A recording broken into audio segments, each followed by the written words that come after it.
नमस्कार दोस्तों, आज मैं आपको बताने वाला हूं ऑटोमेटिक इंटरेस्ट कैलकुलेशन अब होने लगा है फॉर्म जीएसटी 3B के अंदर।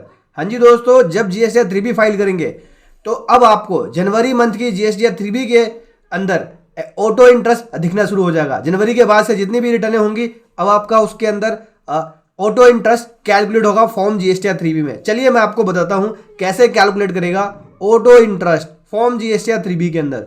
इसको समझने के लिए बने रहे मेरे साथ वीडियो के एंड तक।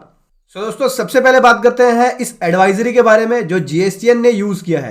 बोल रहे हैं यहाँ पे कि फॉर्म जीएसटी 3B के अंदर न्यू फंक्शनलिटी डेवलप कर दी गई है, लाइव हो गया है अब ये जीएसटी पोर्टल पे कि अब जीएसटी 3B के अंदर ऑटो इंटरेस्ट कैलकुलेट होगा।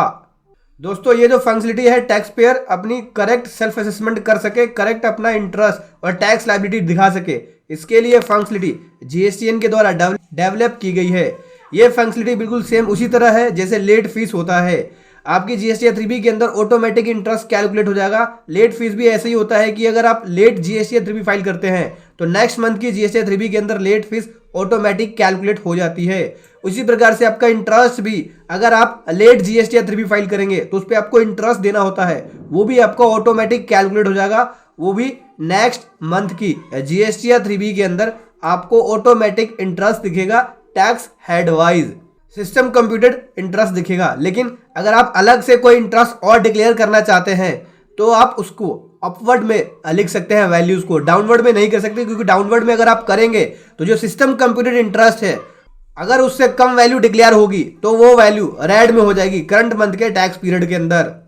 चलिए मैं आपको दिखाता हूं दोस्तों, जीएसटी पोर्टल पे ले चलता हूं। चलिए दिखाता हूं कि कहां पे ये कैलकुलेट होगा आपका इंटरेस्ट और सिस्टम कंप्यूटर जीएसटी 3B के अंदर इंटरेस्ट दिखाएगा। सबसे पहले क्या करेंगे, जीएसटी पोर्टल पे आ जाएंगे। मैं आ गया हूं जीएसटी पोर्टल पे। अभी रिटर्न डैशबोर्ड में आएंगे। रिटर्न डैशबोर्ड में आ गया, जनवरी मंथ सेलेक्ट कर लिया, सर्च पे क्लिक करूंगा और सर्च पे क्लिक करने के बाद यहाँ पे देख सकते हैं जनवरी के अंदर 3B नहीं आ रही, इसलिए मैं यहाँ पे आपको समझा नहीं पाऊंगा। दिसंबर ले लेते हैं और दिसंबर की रिटर्नों को ओपन करके यहाँ से दिसंबर की 3B दिख जाएगी हमें। व्यू जीएसटी 3B पे क्लिक करेंगे और चलिए चलते हैं उस टेबल के अंदर जहाँ पे इंटरेस्ट जो है वो ऑटोमेटिक कैलकुलेट होगा। देख सकते हैं यहाँ पे लिखा भी आता है कि सिस्टम जनरेटेड जो टेबल 5.1 का इंटरेस्ट है जीएसटी 3B के अंदर, जो आपने प्रीवियस मंथ की जीएसटी 3B फाइल करी है, अगर लेट फाइल करी होगी तो उसके बेसिस पे कैलकुलेट होगा। तो ये जनवरी से दिखेगा, दिसंबर से नहीं दिखेगा, क्योंकि जनवरी से ये फंक्शनलिटी डेवलप की गई है जीएसटी पोर्टल पे।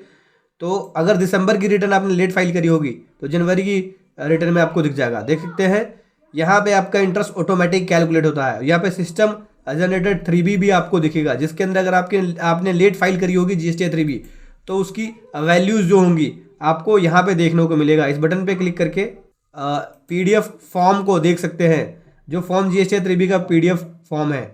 ठीक है, यहाँ पे आप टेबल 5.1 के अंदर जाके अपने इंटरेस्ट को चेक कर सकते हैं। ये है दोस्तों टेबल 5.1, जहाँ पे आपको इंटरेस्ट की लायबिलिटी दिखाएगा कि हाँ इंटरेस्ट लायबिलिटी क्या क्या है, आपका कितना कितना आपका इंटरेस्ट बना है, वो आपको यहाँ पे दिख जाएगा कौन कौन से हेड के अंदर। जो इंटरेस्ट होगा अगर आपने लेट फाइल करी होगी तो आपको नेक्स्ट मंथ की 3B के अंदर इंटरेस्ट कैलकुलेट होके दिखेगा। एक अपडेट और देख सकते हैं, व्यू टर्नओवर का ऑप्शन दिखता है आपको यहाँ पे, अपनी टर्नओवर को भी देख सकते हैं कि आपकी टर्नओवर कितनी है। पैन बेस एग्रीगेट टर्नओवर और जीएसटीएन बेस्ड टर्नओवर दोनों ही है। तो बस आपको ऐसे चेक करना है।